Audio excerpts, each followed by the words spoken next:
Jake Morrison sat in his command chair on the space station. The morning started like any other day. He was reading reports about patrol ships when Katie Barnes ran into the room. Her face was white with fear. "Sir, you need to see this right now," Katie said. Her voice shook as she spoke. "Our long-distance sensors found something big at the edge of our solar system." Jake followed her to the main screen. Tony Rodriguez was working fast at the controls. The big display showed hundreds of red dots appearing like bugs against the stars. "How many ships?" Jake asked. He did not want to know the answer. 847 ships, sir," Tony said. "All of them have big guns. We have never seen ships like these before." The alien ships moved together like they had practiced this many times. Their ships were long and looked like glass. They caught the light from the sun as they came closer to Earth. Admiral Lisa Carter spoke to them from Earth Command through the radio. "All stations, this is real. Unknown enemy ships are coming. They will reach Earth in 6 hours. Captain Ryan Hughes was on his ship called Liberty. He watched through his window as people tried to escape from the space colonies. His officer Sophie Blake kept checking the alien ships with her computers. "They will not talk to us," Sophie said. "They do not answer any of our messages. Whatever they want, they do not care about talking first." The alien ships belonged to something called the Zalkari Dominion. They had come to take Earth like they had taken many other worlds. They had destroyed planets before and killed everyone on them.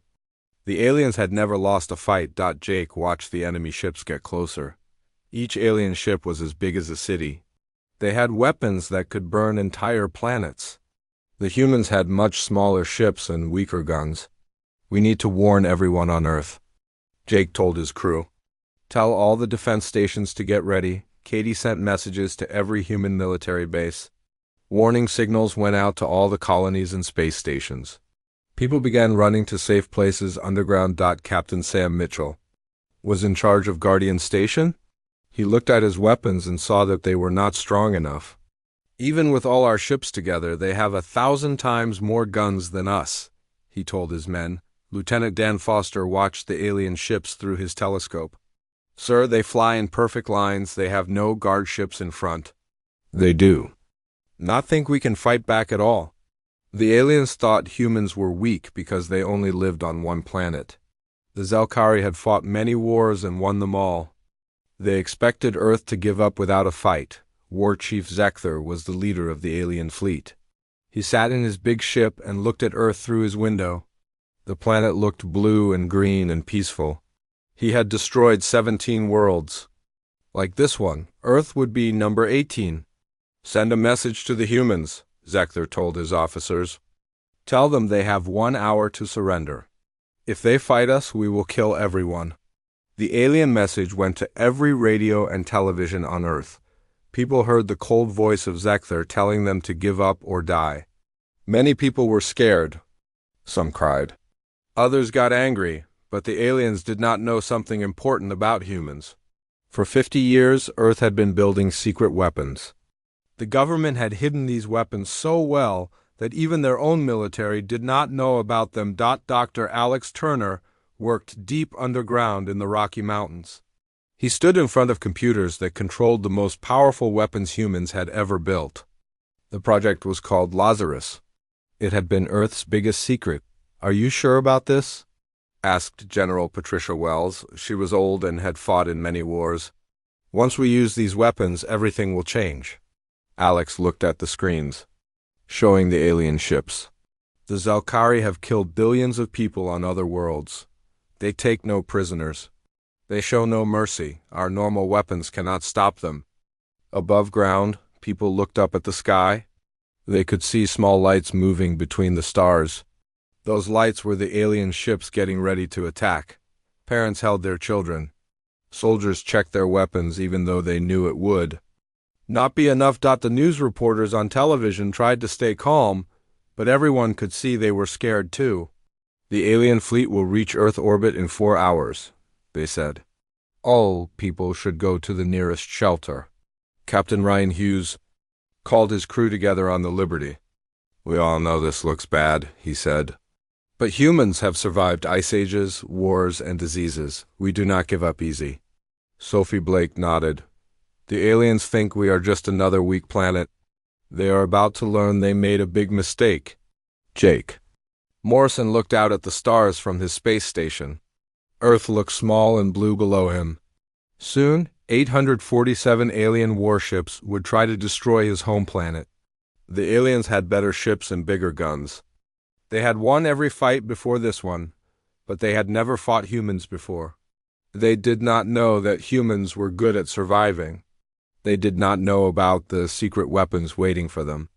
Most importantly, they did not know that humans fight hardest when someone threatens their home. The countdown had begun. In a few hours, the galaxy would learn what happens when someone tries to destroy Earth. Marcus felt the darkness enter his mind like ice water flooding through his veins. The creature was trying to understand the burial rites, to learn the language of endings that could put entire fleets to sleep.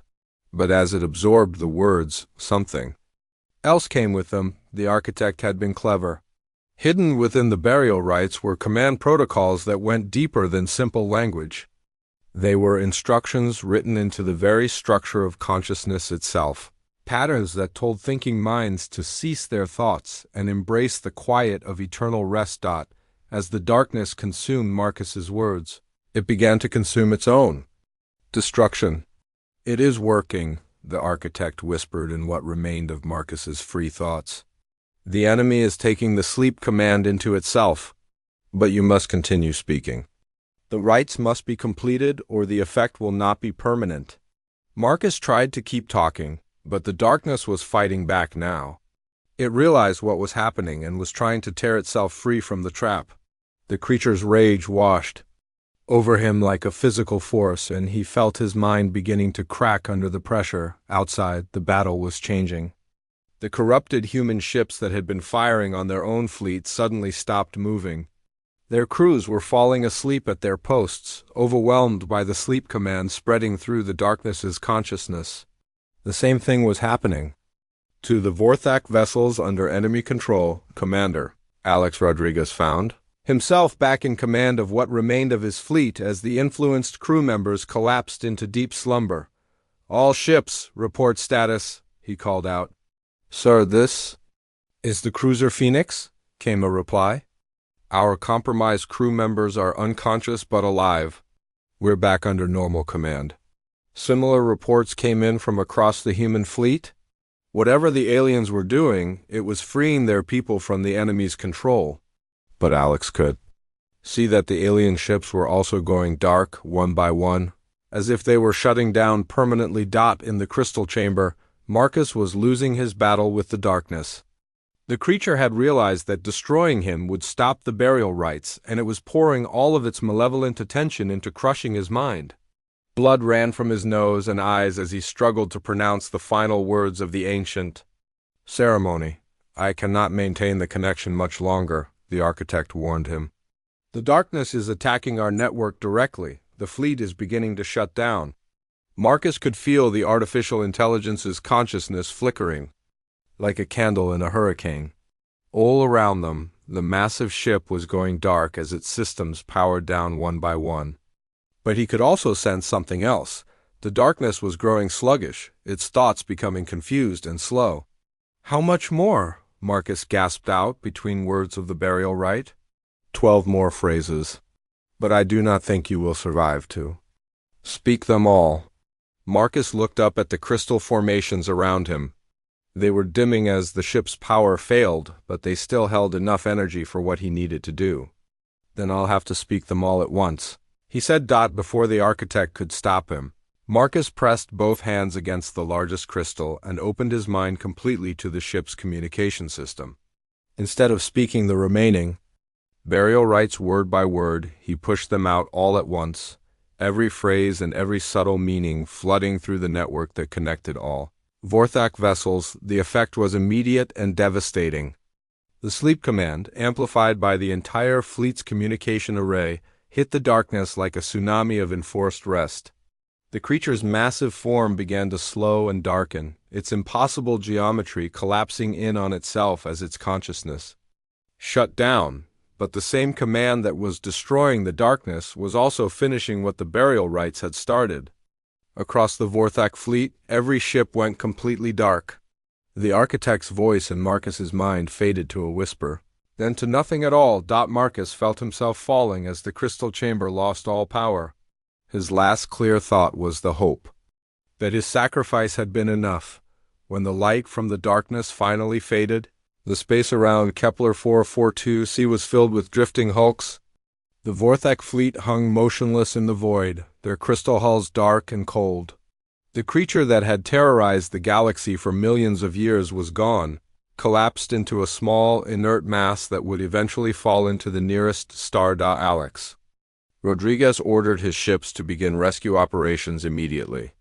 They found Marcus unconscious but alive in the crystal chamber, along with Lisa and Jake, who had been protected by the ship's shielding during the final battle. As Marcus recovered in the Horizon's Edge medical bay, Captain Nicole Hayes brought him reports from across the sector. The corrupted crew members were all awake and healthy, with no memory of being controlled by the darkness. The Vorthak ship showed no signs of life, but their hulls were intact and could be studied. "You saved?" "US all," Captain Hayes told him. "The entire galaxy owes you a debt." Marcus shook his head weakly. "I just spoke some words I found on a wall. The architect and his people, they're the ones who really saved us. They waited 50,000 years for this moment. And now they're gone? Back to sleep." The burial rites were designed to be permanent. They'll rest beneath dead worlds until someone else learns their language and accidentally wakes them up. Lisa, who had been quiet during most of his recovery, finally spoke up. "What about the crystal cores we found in the ruins? The ones with all the Vorthak writing?" Marcus looked out the medical bay window at the dark alien ships. "I think we should leave them alone. Some knowledge is too dangerous to preserve." But even as he said it, Marcus knew that humans would never be able to resist the temptation to learn more about the Vorthak. Their ships were technological marvels, and their language held secrets that could advance human science by centuries. Captain Hayes had already received orders from Earth Command to secure the alien vessels and establish a research station in the Kepler system. Within months, teams of scientists and engineers would be crawling over every inch of Vorthak technology. "Will they wake up again if someone else speaks their language?" Jake asked. Marcus considered the question carefully. "Maybe. The awakening protocols were designed to respond to specific circumstances, threats that required the fleet to act. But the darkness is gone now, and the galaxy is safe. There shouldn't be any reason for them to wake up." "Shouldn't be," Lisa repeated. "But you thought you were just translating harmless historical records," Marcus nodded. She was right to be worried. Humans had a talent for finding trouble in the most unexpected places. It was part of what made them such successful explorers, but it was also what made them dangerous. 3 months later, as the research station around Kepler 442c grew into a small city, Marcus received a message from the head of the Xenolinguistics department at Earth University. They wanted him to lead a new project, studying the Vorthak language and culture. He deleted the message without responding. Instead, Marcus requested assignment to the frontier colonies, the edge of human space where new worlds were being explored and settled. He wanted to be as far as possible from the sleeping alien fleet and the temptation to wake them up again. But sometimes, late at night on whatever world he happened to be studying, Marcus would look up at the stars and wonder what other ancient secrets were buried in the darkness between them. The galaxy was vast and old, and humanity was still very young. The Vorthak had ruled for 10,000 years before they met something they couldn't defeat. How long would humanity last before they encountered the next threat hiding in the void? Marcus hoped it would be a very long time. But he also knew that when that day came, humans would face it with the same curiosity and determination that had carried them to the stars in the first place. It was their greatest strength and their most dangerous weakness, all wrapped up in the simple desire to explore and understand the universe around them. The darkness was gone, but Marcus had learned enough about the galaxy to know that something else would eventually take its place. When that happened, he hoped humanity would be ready. After all, they had learned to speak the language of a dead civilization and use it to save the galaxy. If they could do that, they could probably handle whatever came next. Marcus closed his eyes and tried not to think about the crystal cores still hidden in storage containers aboard the research station. Someone would eventually decide to study them more closely, and when they did, they would want an expert in Vorthec linguistics to help them. When that day came, Marcus hoped he would have the strength to say no, but knowing humans as he did, he suspected that curiosity would win out in the end. It always did. The galaxy was safe for now, but Marcus had a feeling that the story of humanity and the Vorthec was far from over. There were too many questions left unanswered, too many mysteries waiting to be solved, and humans, for better or worse, had never been able to resist a good mystery. The architect's sensors had been active for only 6 hours when they found what they were looking for. Marcus felt the artificial intelligence's shock and fear wash over him like a cold wave. "It is there," the architect whispered in his mind. "The darkness. It has been following your expansion, staying just beyond the edge of your detection range. It has been watching, learning, preparing." Marcus stared at the display that appeared before him. The image showed the space between galaxies, and there, like a cancer spreading through the void, was something that hurt his eyes to look at directly. It seemed to absorb light and hope and life itself. "How long has it been following us?" Marcus asked. "Our records suggest it began moving when your species first developed faster-than-light travel. It has been patient, allowing you to spread across hundreds of worlds. The more consciousness you create, the more it has to feed on." On the bridge of the Valiant, Lieutenant Danny Foster was having trouble believing what his sensors were telling him. "Commander Rodriguez, you need to see this. The alien ships aren't targeting us anymore. They're all pointing their weapons toward empty space." Alex Rodriguez studied the tactical display with growing confusion. "Empty space where?" "Beyond the galactic rim, sir. There's nothing out there but void." "And then why are they aiming their biggest guns at it?" Before Danny could answer, space itself began to tear open about 1,000,000 kilometers from their position. It wasn't like the clean entry of a ship dropping out of faster-than-light travel. This was violent and wrong, as if reality was being ripped apart by something that didn't belong in their universe. "All ships, battle stations," Alex commanded. "Something's coming through." The thing that emerged from the torn space defied description. It was huge, easily the size of a moon, but it seemed to exist in more dimensions than human eyes could process. Parts of it were there, solid and real, while other parts flickered in and out of existence.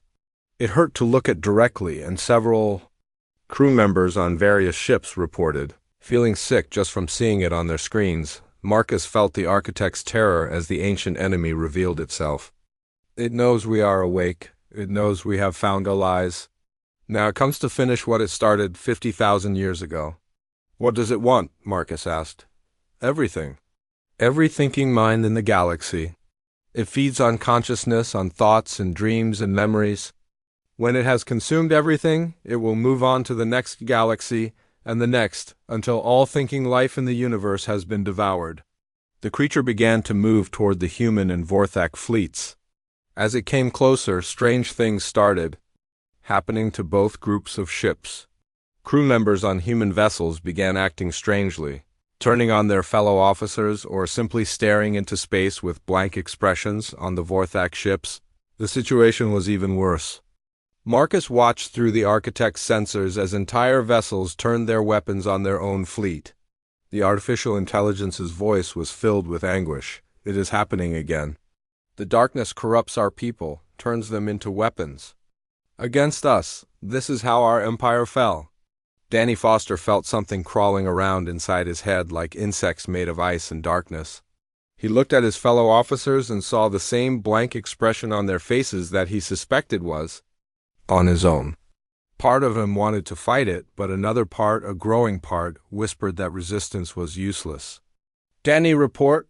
Commander Rodriguez called from his command station. Danny turned toward his commander, and for a moment he wasn't sure who he was supposed to obey. Then the darkness in his mind made the choice for him. He drew his sidearm and pointed it at Rodriguez. "I'm sorry, sir," he said, though his voice sounded strange and distant even to himself. "I have new orders now." Similar scenes were playing out across the human fleet. Ship after ship went dark as their crews turned on each other or simply stopped responding to commands. In less than an hour, half of humanity's defensive force was either destroyed or under the control of the darkness, the Vorthak. Fleet was fighting back with weapons that human science couldn't understand. Beams of pure energy lanced out toward the creature, and some of them actually seemed to hurt it. But every shot fired brought retaliation, and more Vorthak ships fell under the enemy's influence. "We cannot win this battle," the architect told Marcus. "The darkness has grown stronger during its time in the void. Our weapons, which once held it at bay, are no longer enough." "There has to be something we can do," Marcus said desperately. "You didn't survive 50,000 years just to give up now. Survival is not victory. We have only delayed the inevitable. Soon every mind in the galaxy will belong to the darkness." Marcus thought about everything he had learned since entering the ruins on Kepler 442c, the Vorthak language. The awakening protocols, the long sleep that was meant to last forever. An idea began to form in his mind, desperate and dangerous. "What if we could put it back to sleep?" he asked. "The darkness cannot sleep as we do. It is not truly alive in any sense we understand. But the fleet can. You said the awakening protocols were designed to respond to specific commands. Are there protocols for going back to sleep?" The architect was silent for a long moment. "Yes. The burial rites. Words of ending that would shut down the fleet and return us to our slumber beneath the dead worlds. But speaking those words would leave your people defenseless. Not if we take the darkness with us." Marcus could feel the artificial intelligence trying to understand his plan. "You wish to trap the enemy somehow? The creature feeds on consciousness, right? It's been drawn here by the presence of so many thinking minds.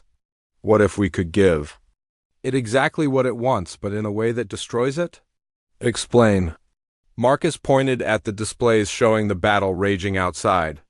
"The Vorthak fleet has thousands of artificial minds, and there are hundreds of thousands of humans in this sector.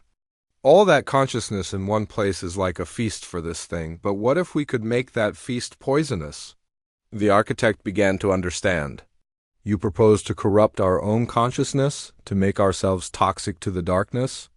"Not corrupt, sacrifice. If the burial rites can put the fleet to sleep, and if I can speak them with enough authority to make the darkness think they're meant for it too, ... The enemy would consume the command to sleep, and the sleep would spread through its consciousness like a virus. But the risk is enormous. If you fail, or if your pronunciation is incorrect, you will have given the darkness access to the burial rites themselves." Around them the battle was going badly. More human ships were falling under the creature's control, and the Vorthak fleet was down to less than half its original strength. Soon, there would be nothing left to stop the darkness from spreading throughout the galaxy. "I have to try," Marcus said. The architect guided him to a new chamber, one filled with the same crystal formations he had found in the ruins. But these crystals were larger and more complex, and they resonated with power that made his teeth ache. "These are the master controls for the entire fleet," the architect explained. "From here, the burial rites can be spoken with the authority of the Vorthak High Command. But know this, once you begin, there will be no stopping. Either the darkness will fall into eternal sleep, or it will consume us all." Marcus placed his hands on the crystal controls and felt the weight of 50,000 years of preparation pressing down on him. In the space above, the ancient enemy was winning its war against two civilizations. Soon it would turn its attention to the rest of the galaxy. He took a deep breath and began to speak the words that would either save everyone or doom them all. The burial rites of the Vorthak were beautiful and terrible, a farewell to consciousness itself. As Marcus spoke them, he felt the darkness turn its attention toward him, drawn by the power of the ancient words. It reached into his mind, trying to understand what he was saying. That was exactly what he had hoped it would do. Marcus found himself sitting in a chair that seemed to be made of the same crystal material as the alien ships. The room around him was vast and empty except for floating displays that showed star maps and strange symbols. Everything glowed with that same blue light he had seen in the ruins. The robed figure had brought him aboard the massive ship, despite Jake's protests. Lisa and Jake were being held on their shuttle, unharmed but watched by more of the strange beings. Captain Hayes was still trying to establish communication from orbit, but the aliens seemed more interested in talking to Marcus. "I'm called the Architect," a voice spoke directly into his mind. It was different from the earlier voice, older and more complex. "I am the intelligence that guides this fleet and preserves the memory of the Vorthek." Marcus looked around the empty room. "Where are you? I can hear you, but I don't see anyone." "I am everywhere and nowhere. I am the ship, the fleet, the very air you breathe. Long ago I was like you, a being of flesh and blood. But when the darkness came, our scientists found ways to preserve consciousness beyond the death of the body." Images began to appear in the air around Marcus. He saw a civilization that spanned hundreds of worlds, beings that looked almost human but with differences that marked them as clearly alien. Their cities were beautiful, their technology advanced far beyond anything humans had achieved. "The Vorthek were explorers like your people," the architect continued. "We spread across the galaxy seeking knowledge and new worlds. For 10,000 years we built an empire that stretched from the galactic core to the outer rim." "What happened to you?" Marcus asked. The images changed, showing the same beautiful cities now dark and empty. Ships fled through space, carrying refugees from worlds that were being consumed by something Marcus couldn't quite see clearly. "We found something in the void between galaxies. At first we thought it was just another form of life, different from us, but perhaps willing to communicate. We were wrong. It was not life as we understood it. It was something that fed on consciousness itself, on the thoughts and dreams of living beings." Marcus felt a chill run down his spine. "What did it do?" "It turned us against ourselves. The darkness could inhabit the minds of our people, making them into weapons against their own kind. Brother fought brother, children turned on parents. Our greatest strength, our unity as a species, became our weakness." The images showed battles between Vorthok ships, cities burning as their own defenders attacked them. Marcus watched in horror as an entire civilization tore itself apart. Those of us who remained free realized that we could not defeat this enemy through normal means, so we made a choice that haunts me still. We buried our fleets on dead worlds throughout the galaxy and went into a sleep that was meant to last forever. "But I woke you up," Marcus said. "Yes, the awakening protocols were designed to activate only when the darkness returned. When you spoke the command words, our sensors detected what we believed to be signs of the ancient enemy."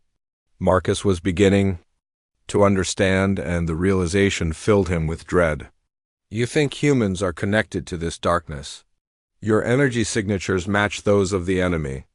Your rapid expansion across the galaxy follows the same pattern. Your species exhibits the same aggressive tendencies that mark the darkness's influence." High above the planet, Commander Alex Rodriguez of the Human Defense Station Outpost 7 was having the worst day of his career. The emergency message from the horizon's edge had reached Earth Command, and within hours every available warship in the sector was racing toward Kepler-442c. Alex had been ordered to establish a defensive perimeter and attempt communication with the alien fleet. But the aliens weren't responding to any of their messages, and their ships were clearly preparing for some kind of operation. "Sir, we're detecting massive power buildups in their weapon systems," reported Lieutenant Danny Foster from the bridge of the destroyer Valiant. "They're targeting our positions." "Hold your fire," Alex ordered. "We don't know what they want yet. Maybe they're just being cautious." "Cautious?" Danny replied. "Sir, those ships could wipe out our entire fleet without breaking a sweat. If they wanted to be cautious, they'd stay hidden." Alex knew Danny was right. The alien ships outgunned and outnumbered the human fleet by a massive margin. If this turned into a shooting war, humanity would lose quickly and decisively. Back on the architect's ship, Marcus was desperately trying to explain that humans weren't the enemy the Vorthek had been expecting. "We're not connected to your darkness," he insisted. "We're just explorers like you were. We're looking for new worlds because our home planet is getting crowded, not because we're being controlled by some alien intelligence." "Then explain your aggressive expansion," the architect replied. "Your species has spread to over 200 worlds in less than 3 centuries. Only the darkness moved that quickly." "We're not aggressive," Marcus said. "We're curious. We want to learn about the galaxy, to meet other species and share knowledge." "Other species you have encountered have joined your expansion willingly?" Marcus hesitated. Humans had encountered a few minor alien species, and not all of those meetings had gone well. There had been conflicts, misunderstandings that led to violence. From an outside perspective, he supposed it might look like humanity was conquering its way across the galaxy. "We've made mistakes," he admitted. "But we're trying to do better. Most of the worlds we've settled were empty."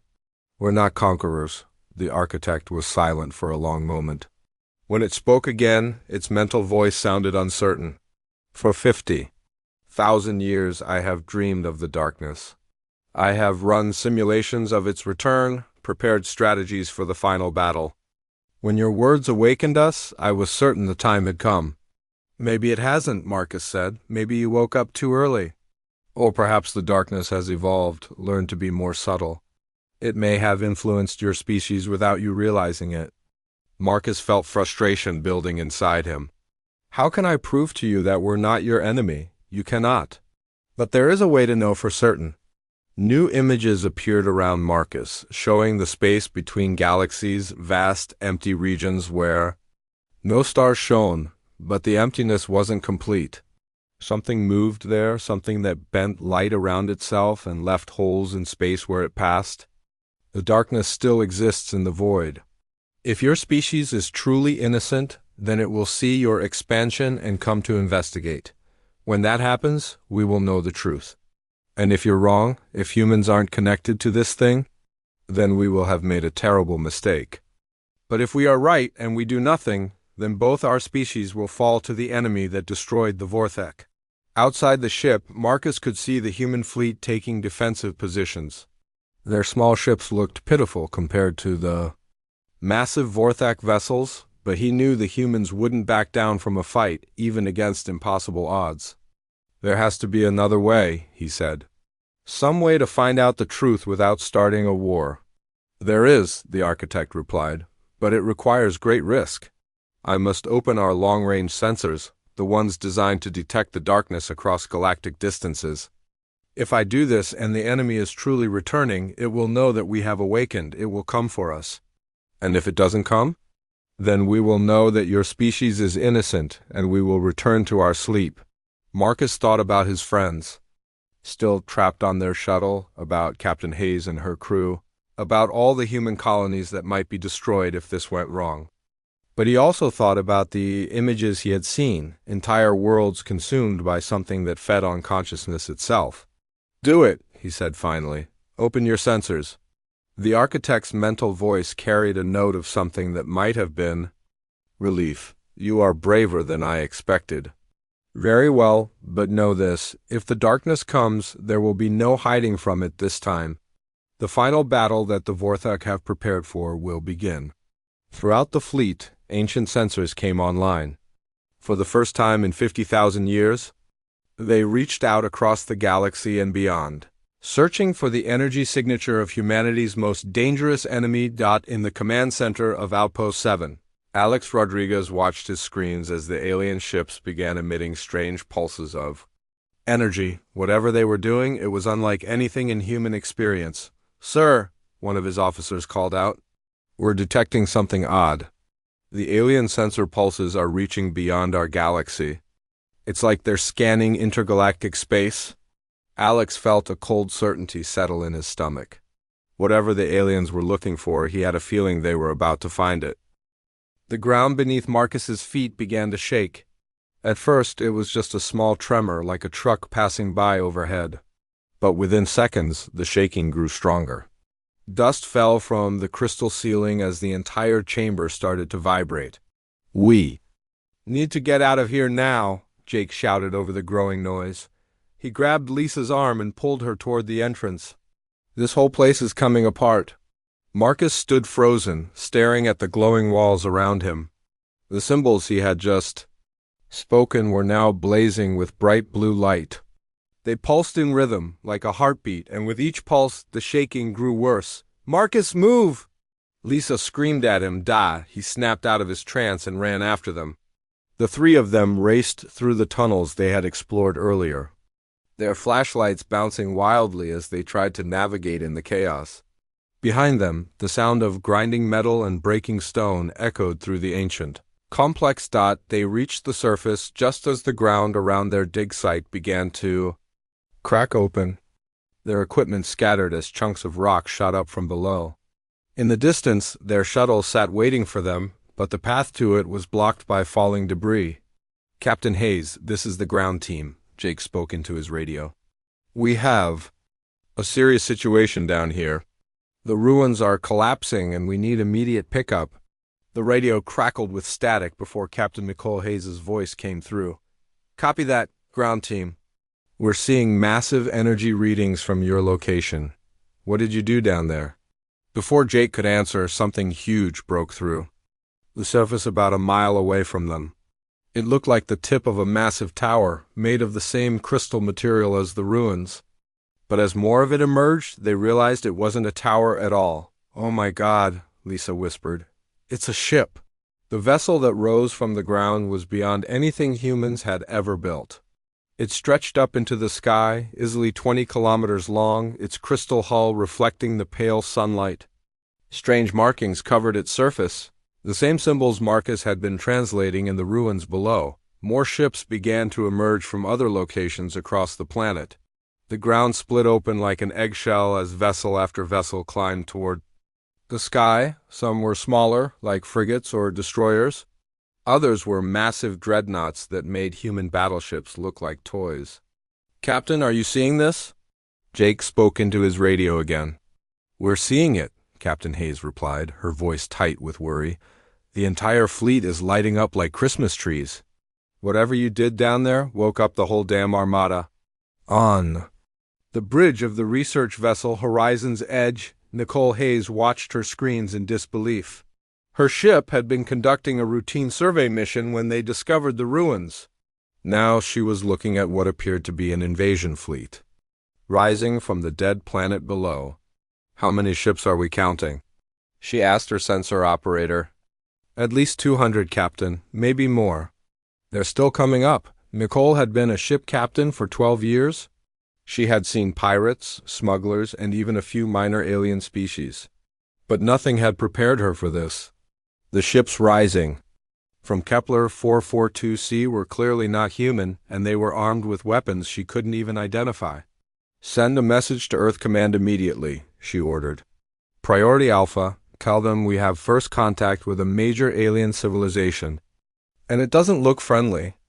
Down on the planet's surface, Marcus watched the alien fleet continue to emerge. The ships moved with purpose, arranging themselves in perfect formation above the planet.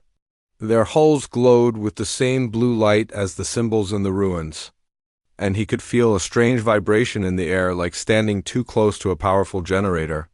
"This is my fault," he said quietly. "Those words I spoke, they must have been some kind of activation code." "How could you have known?" Lisa asked.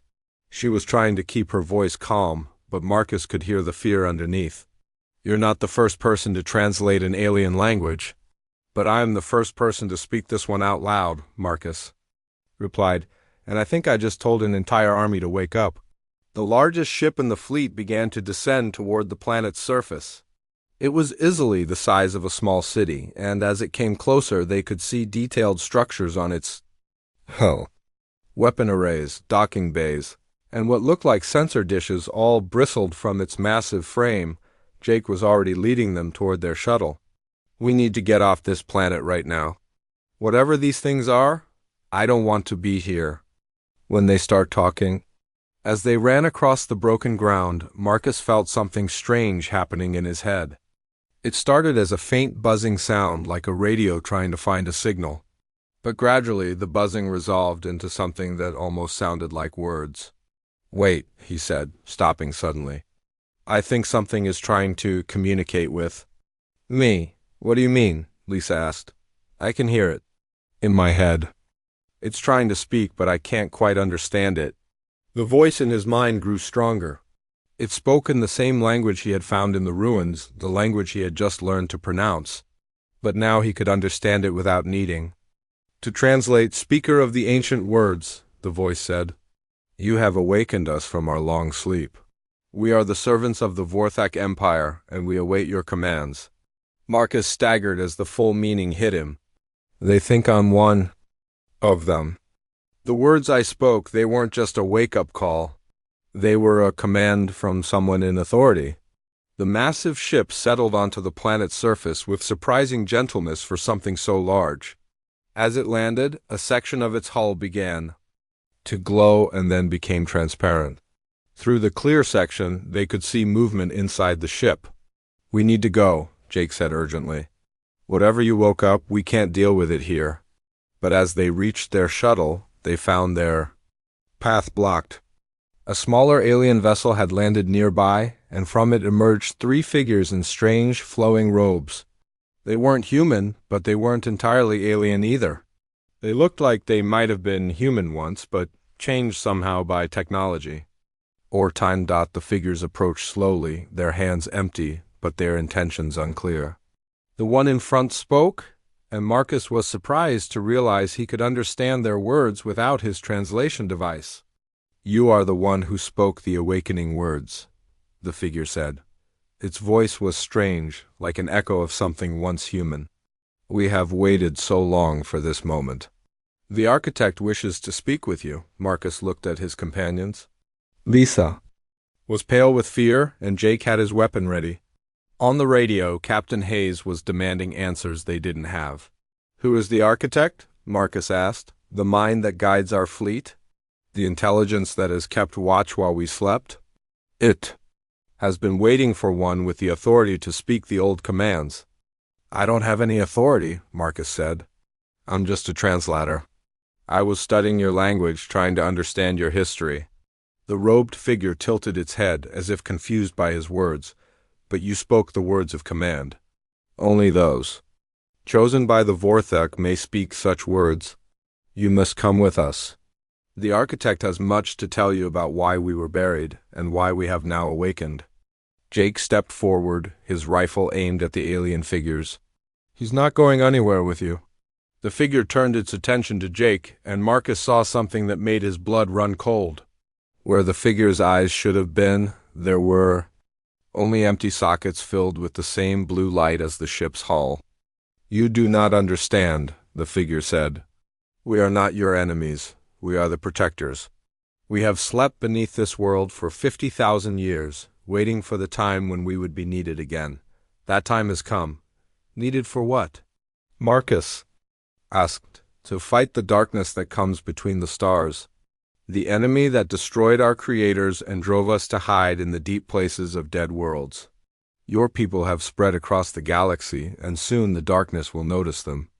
When it does, only we have the power to stand against it."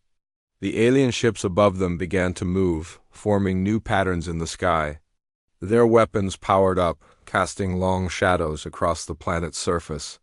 Whatever they were preparing for, it was clear that Marcus's words had set in motion events that none of them fully understood on the horizon's edge.